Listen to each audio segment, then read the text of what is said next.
Welcome, everyone. Thank you so much for joining us. It's a pleasure to have you here on a Tuesday afternoon, early in the afternoon here for me in the Pacific Coast. We're really excited to speak with you today. This conversation is something that means a lot to me personally. My name is Maria Doerr. I use she or they pronouns, and I've been involved in different ways with the Association for Conflict Resolution for almost 2.5 years now. And accountability is a conversation that comes up time and time again for folks that work on conflict resolution, folks that work on collaboration, bringing different people together and trying to find solutions collaboratively. And so this time today is a community workshop, a space for us to share and talk with one another about how we can better build community accountability in the work we do. And also, what does community accountability, generally accountability, what does that mean to us? This conversation also builds upon a conversation that I helped facilitate last year around decolonization in conflict resolution.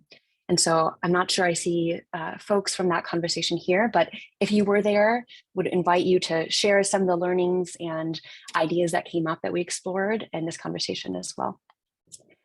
So to start, we're going to go ahead and share what we'll be up to today. So first, we'll go through some gathering intentions as we come into the space together. We'll talk about what does accountability mean to us. We'll go through challenges and best practices and share next steps. Maybe also I'll share a little bit about myself, along with my work with Association for Conflict Resolution. I am a collaborative practitioner. I've been in consulting for the last 4 years, working with governments, foundations, and nonprofits on issues like water, conservation, climate issues, educational equity, different topics with a wide array of people. And the impact and role that communities play in that work is something that comes up time and time again. And that's why really grateful to have you here today to talk about that and explore how that's coming up in your own work. So as we get started, our intentions for this time. As I mentioned, this is a workshop. This is not a webinar. We are going to be very active in small groups. So please ready yourself for conversation and dialogue. And we also want to make sure that we're creating space to collectively interrogate and be critically thinking about our field and our industry. Another intention is that this is a space of learning and exploring together, but this is not the end goal of our work. We hope, and I hope, that this space is a moment of learning that can then lead to deeper work. So the end goal of seeing change in how we interact with communities and are accountable to others in our work and practice. And also there are some intentions for us as we enter this space.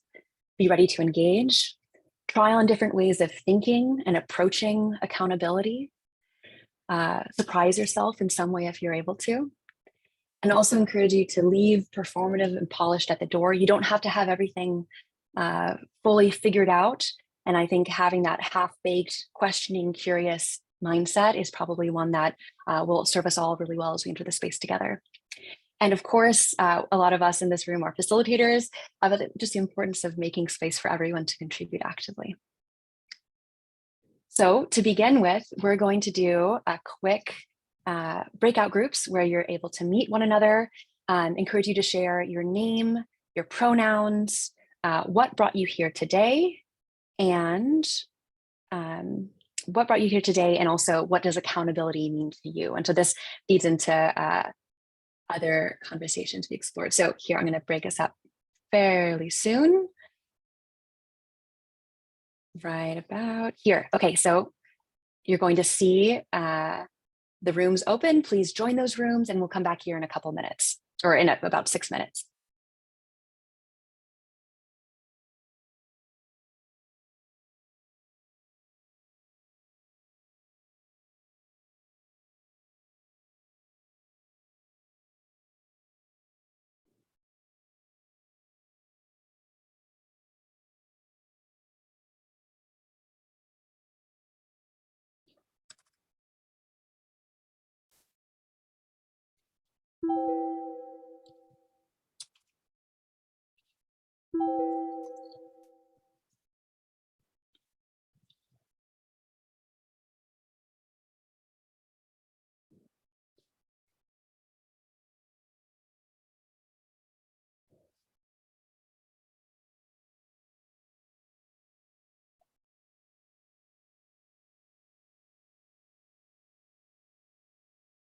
Hi, Zachary.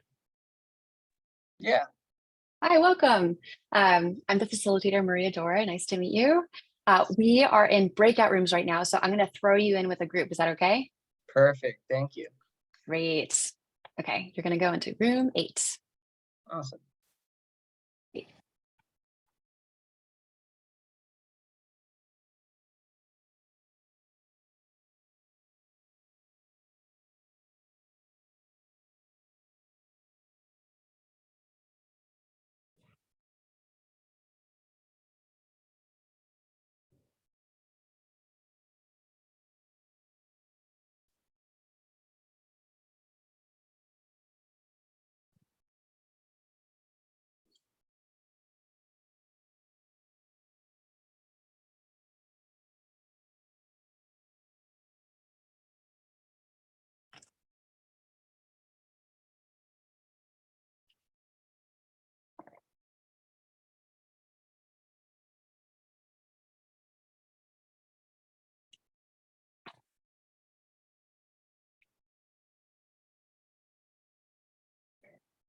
Hello, Deborah.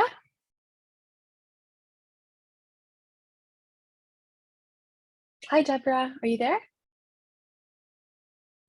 Yes. Hi, welcome. We're so happy to have you here today. I'm not the only Thank one you here. for the Everyone is in invite. breakout rooms. That's why no one Oh, else is here. We've got that's 27 folks on, but I've just invited people to share their name and what brought you here today. So maybe would you like to share your name, pronoun, and what brought you here today? hi, I'm Deborah. And what brought me here today is the amount of community engagement that's happening in my neighborhood that I'm involved in. And accountability to me is transparency, integrity, and honesty in what the engagement is actually set to accomplish. Yes. Oh shoot, I think I accidentally moved you somewhere. That's okay. I'm not, So don't look at those. not Great. now. Great. Thanks, Deborah. Yeah, I resonate with that a lot. I see it a lot of differences in what we mean by bringing community into a conversation. And are we saying we want to build a solution with it to community, or are we saying we want to tell them about and inform them about something so we can check a box and move on with what we wanted to do anyways?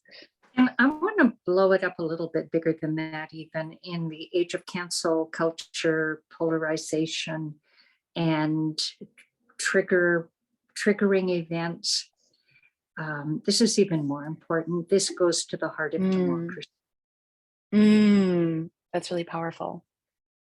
Yes. Where are you, Maria?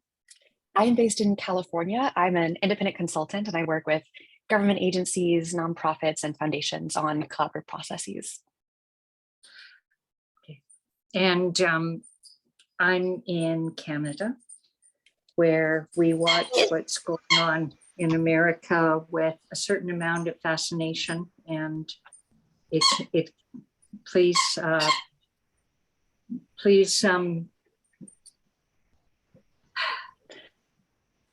there's a certain lack of maturity in Congress that we're seeing now. That yeah, and so yeah, there's a lot going on. I'd love to continue this conversation. I'll just say that folks are coming back. Thank you so much for coming back. And what we'll be doing next, as those other folks finally shuffle in, is we'll be quickly taking down notes for what folks shared about what they think accountability means and what they hope it means for their community. So we'll just wait for the rest of folks to come back here in a second. Okay, folks are coming back. Welcome, welcome back. So happy to have you. Hope that was a nice beginning way to meet folks. We'll be going back into breakout rooms in a little bit here. But as we come and enter back in this space together, we want to take a moment to share what were themes or words that came up in your little breakout groups about accountability. So would invite you here. I have a whiteboard up that says accountability. What does it mean to you? If people want to just go off mute and popcorn and just throw out some words or ideas that came to mind. We'll do this just for a few minutes, and would love to hear some words that came up. So I was speaking to Deborah, and Deborah said something about it's about democracy. Curious if there's anyone else who wants to share. One thing that came up with our group was like follow through, trust, transparency. Yes, thank you. What else? We talked about the power of accountability as a tool. Can you speak more to that? Yes, it can be a powerful tool to, we didn't fully discuss this as a group, but in my mind, it's a powerful tool to create ownership within a process among people. Sometimes when we do the work that we do, no one owns it. And so accountability can be really difficult, but it becomes a powerful tool to increase that ownership among the group. Thank you so much. What else? I see here in the chat, we have something about closure, advance, progress. What else? Oh, yes, I see a hand up. Colin, please. Yeah, I think about awareness, just kind of being aware of our own identities and power and privilege and all the things that we kind of bring into a process and space. And then I also think it's important to differentiate that, accountability and blame and being to blame for things are different. I think a lot of times people hear them as the same.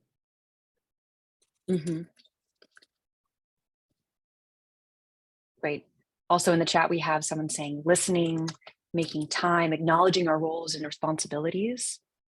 This is excellent.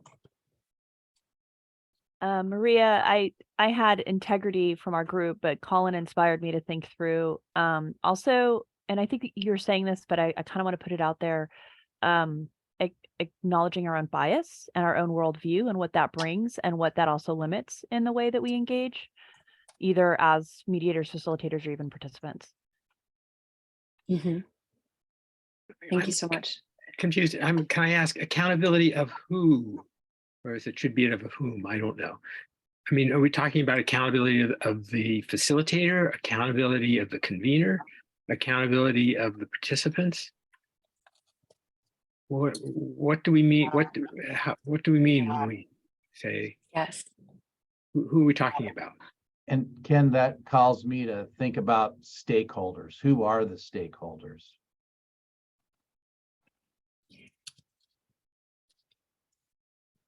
Yes. Yes, I think so. In this space, I'm inviting, let's invite all of that as conveners, as facilitators, especially, because I think a lot of folks, I'm coming into it from that lens as someone who is contracted with by maybe a convener to be a facilitator, or maybe I'm in a space where I am that convener and I'm doing that process. So especially on the side of convener and facilitator, accountability in that space. But to whom I think the hope is around communities and participants who may be involved. So I'm going to save this photo and then I'm going to go back to the group slides. Great. And this is an emergent process together as we share. And I will not say that there is one definition of accountability. And I really align and resonate with a lot of the words and ideas that were just shared. And maybe as some additional framing as we go into this conversation and the dialogue that we're having around accountability and community accountability is a simple visual that I developed that has helped me think about and understand how power is showing up, how influence is showing up in different processes. And so this triangle is trying to say that, funders are often at the top of a process. Those might be the conveners or they might just be the funders. They are then working with a consultant, with a team of some sort who are the facilitators and the conveners at the second link. So colleagues, one might say, if we're entering from that frame. And then they are doing something with or on behalf of or around communities who are affected by some process that was funded by someone else. And oftentimes accountability seems to go increase as you go up this ladder. So funders are the people who are held most, or where accountability is strongest. So colleagues are thinking about, what does a funder want? Often more than what communities might want out of a process that they're being affected by. And here on the left are some common quotes and framings that I've heard in my work around accountability about how, sorry, that just doesn't align with our priorities, and we're interested, but our board isn't. So we can't do these efforts. We can't be more accountable to community because that doesn't align with what we want. We are accountable to our funders or to the people here in one frame of power. Or it could happen with your colleagues. Times where people say, oh, sorry, that's just not how we really do things at this firm, or there isn't time at the work plan to do something more in depth with and for communities. So we'd like to do that, but we can't.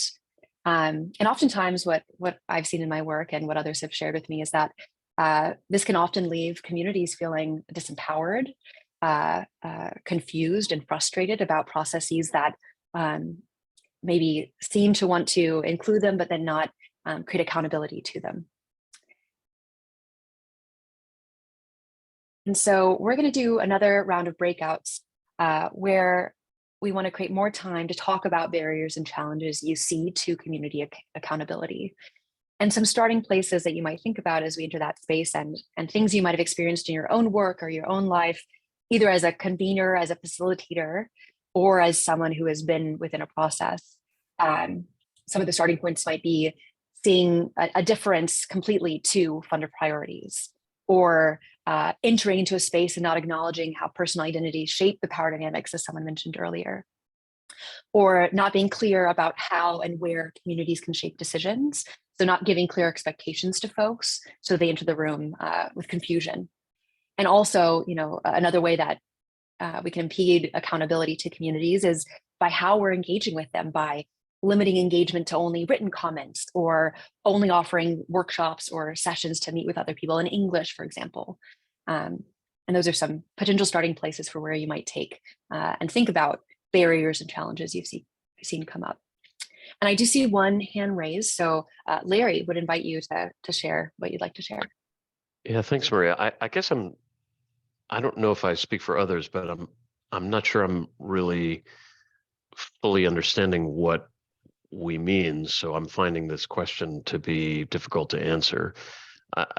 When I was looking at your graphic on the prior slide, I mean, the construct itself was hard for me to sort of parse, because I typically work with, government agencies directly. So the notion of funders, I mean, obviously there are taxpayers, but I mean, that doesn't, I don't think, fit with what you were doing there.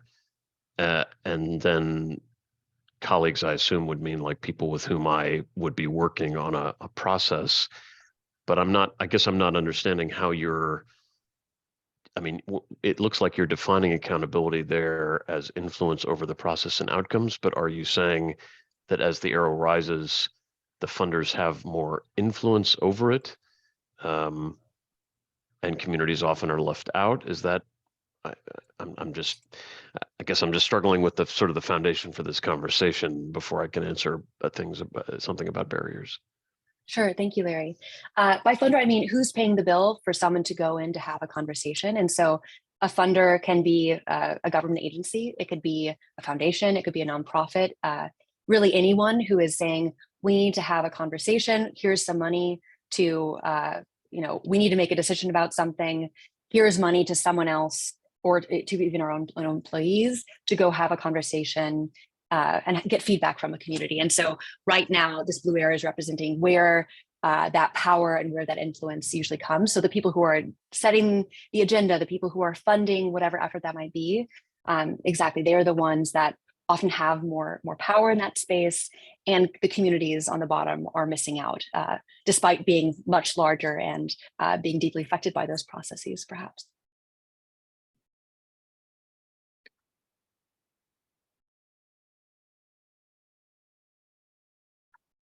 I'm curious if there are any other questions that come up. Well, Sure. no, I have to kind of second Larry's concerns. This is using accountability in a very new way to me.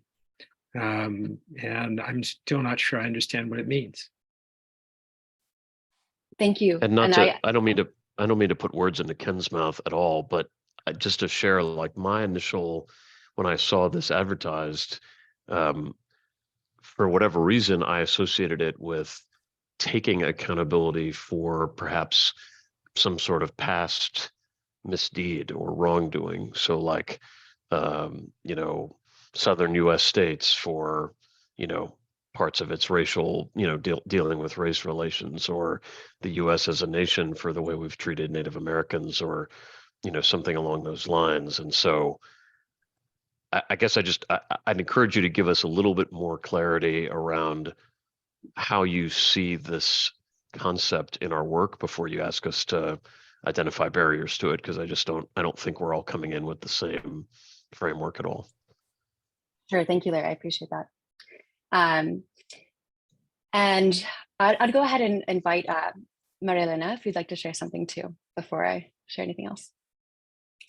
Yeah, I guess I'll just say along the lines of what Ken and Larry just shared, I think this is our space to define accountability, and would love to hear sort of their perspective on how they view this.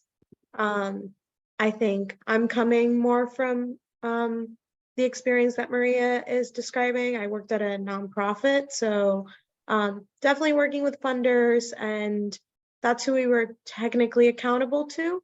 But it sometimes came in the work of what needed to be done. Like sometimes what the funder wanted wasn't necessarily what needed to be done. And so what does accountability mean in that sense? I think I would also love to hear about from you all, and I'm happy to share some thoughts myself about what Larry was just sharing, what happens when we do make a mistake, and how are we accountable, and how do we take accountability, or how can we as facilitators facilitate those conversations around those topics. So I guess my main message here is that I think we're sort of co-creating what accountability means in our field. And I think having different definitions going into this conversation is going to make that conversation richer. Thank you, Lena. And I recognize that there may be some discomfort, and this is extremely open-ended. And I've done that purposefully because we want this space to be emergent and to invite folks that might have very different perspectives of what accountability might mean. And would invite you in this conversation to talk about, you know, past accountability errors where we have not been accountable to communities and how to address that, as we explore the barriers and challenges to creating accountability to communities, and then explore opportunities to build that accountability. I'm looking at our time, and this is a really rich conversation, and I want to make sure that we can actually dig into it together. But I also see there are two folks that have raised hands, so I would love to take these two and then move into a space where we can start meeting in small groups and digging through these tricky questions together. So Steph, I'm curious if you'd like to start. At the risk of repeating some really thoughtful comments, but also thinking through some of the questions, this is how I'm approaching it. And if it helps folks, great. In terms of the question of how do we define accountability? How do we build accountability? And, you know, I think, Frank, you were saying, who are we accountable to? What are we accountable to? For me, I feel like it's accountability to the process as a whole. So that means us as facilitators, creating accountability between the parties to each other, right? Because what we do is really about communities, groups in a process, problem solving together. And so each of those individuals have to be accountable to each other. Whoever's sponsoring, supporting, funding, or facilitating it needs to be accountable to the parties in the group and accountable to the process. So I'm kind of looking at it, it's multiple angles and multiple facets. And I think even within that, it touches on some of what Larry was talking about in terms of, you know, how do we become accountable for, you know, perceived or actual past deeds, right? And how do we be accountable as a process, as a community moving forward? And so for me, it's kind of all of those pieces. And so with that kind of very broad thinking, I feel comfortable with some of these, but I just wanted to share in case that helps, bringing all those pieces together. And I want to make sure Amira has time to share as well. Go ahead. Thank you. Amira, please. Oh yeah, sorry, I don't want to take away much time, especially since I have to run to another meeting, but I kind of viewed this community accountability piece as being, how is the government agency, for example, going to set up a conversation when they've lost trust, either historically over time or through like continuous actions? And so like as facilitators, like how do we have a conversation from a neutral standpoint so that we're not, in my view, just appearing as like the middleman between government agency and community. It can get really tricky though, because you want to make sure that you're not necessarily advocating for community, that they're doing the advocating for themselves. So it's really about building that process to get to some of the maybe more tricky situations where you, like, let's say you have a Superfund site and you're trying to come to an agreement about how to give benefits for like a contaminated site or figure out what to do with that space once it's cleaned up. Having a way to talk to community about that and letting them know that whatever the discussion happens will be part of the decision-making process, and that decision will be what they want or close to it, and just being really honest about like why you can't do certain things. So in line with the pyramid that you showed, I really resonated with that just from my previous experience in government agencies, working for elected officials and also being on the advocacy side. It's really difficult to navigate an honest conversation with community when you are giving them free range. Like you don't want to let them think that they have $1 million to spend, for example, when you only have 10,000. So how do you create a process that's honest about that? Thank you so much, Amir. I appreciate your sharing. Great. So with that, we're going to go ahead and move people out to rooms for conversation. So this is the question: what impedes community accountability in our field or in your work? So taking the great conversation that we've heard in the last few minutes, as well as these initial ideas, would encourage you just to chat about what does that look like? And we have about 10 minutes for this. So please go and enjoy the conversation.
Hello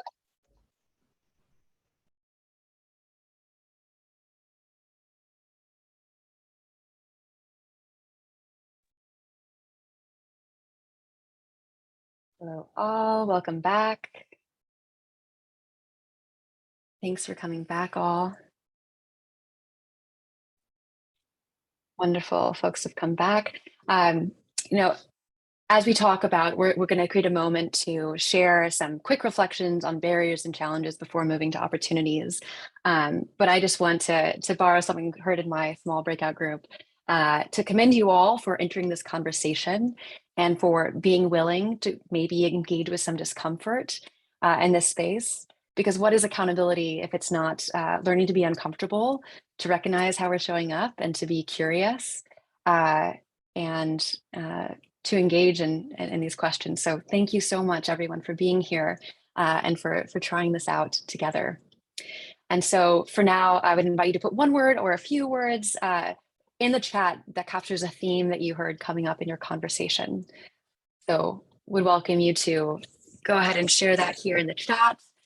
We're not going to have a big group discussion here because we're going to maximize the time that we can talk about opportunities. So we're going to try to quickly move into that space. So feel free to share some quick thoughts here. So we hear what are challenges, a lack of time, relationships, fear of losing control, differences.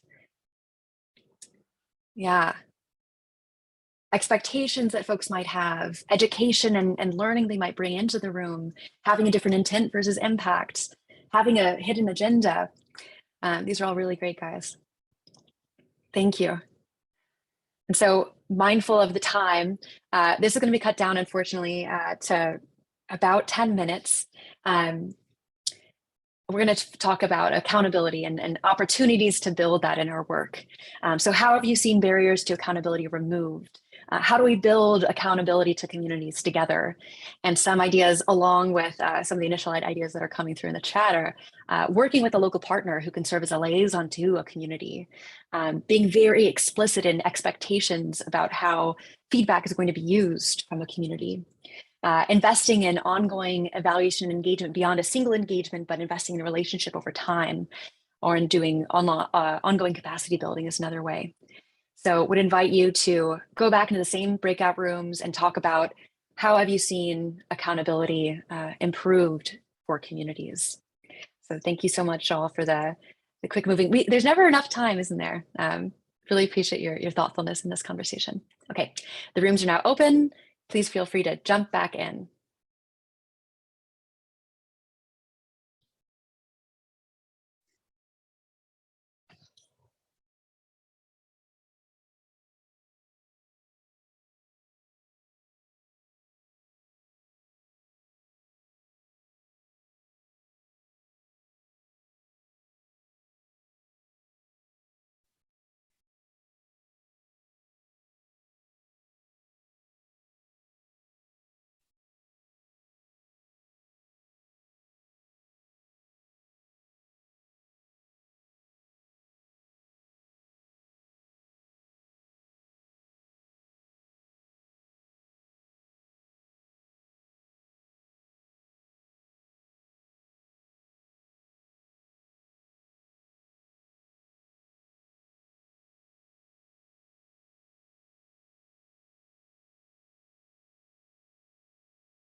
Oh, we went back to the main session and it was just our breakout room.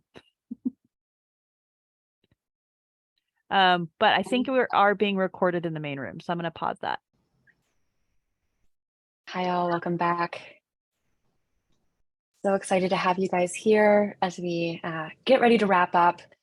Given the time that we have, I think doing the chat might be the best way for everyone to share really quick. Thank you, Frank, for joining us. Could you share some ideas that came out of your conversation about opportunities or best practices here in the chat? So any ideas that came through in this conversation, in this part of the conversation?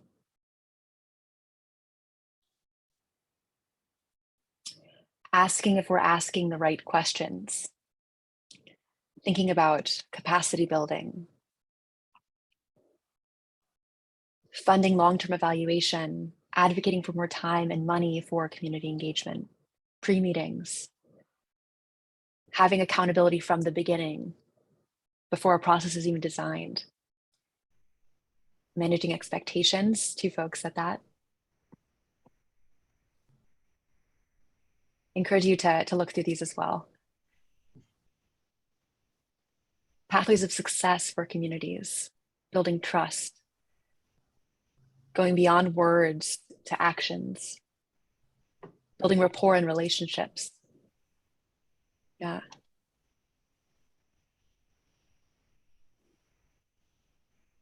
Yes, this is all really great to see. And, you know, as I said at the beginning, this conversation and this small space for us to gather and share perspectives is just a starting place. And what we hope to do with this information is, you know, kind of up to us collectively of what will I, maybe ask yourself, what will I do? What will we do as colleagues, as fellow professionals? What do we want to explore more? And what next steps will we take? Does that look like asking the Association for Conflict Resolution to have more conversations like this? Does it look like asking the person in your group that you met for their email so you could stay in touch? It's really in your lane to decide how you carry this conversation forward. I know we left a lot of threads out here, and there are a lot of open questions still. You know, and I think learning how to continue with those questions and continue to push ourselves to ask and work through them is a part of the beauty of this work that we get to do together. And so, yes, as Deb said, there's also the LinkedIn group page, so find ACR there. Steph Lucero is also a leader in the ACR group, so please feel free to reach out to her if you'd like to learn more. There's also a list of collaborative learning resources that we put together and built upon since the last conversation on decolonization in this field, and would welcome you to look at that list, add additional resources, and maybe that's also a place to continue asking these questions that we started with here. I put it in the chat as well. I'd be happy to share with these slides with you as well after the call. But thank you so much, everyone, for your time, for your thoughtful engagement, for thinking new thoughts. And please reach out to me if you have questions or anything to share with me. I too am always learning in this space and really appreciate you taking the time. And I'll be able to stay on after if folks want to continue a short conversation of some sort. Feel free to hang on and we can chat more, but also want to respect folks' time as we are now at the top of the hour. Thank you so much, everyone. Take care. Thank you, Maria. Thank you, everyone. Bye. Thank you all. Thank you.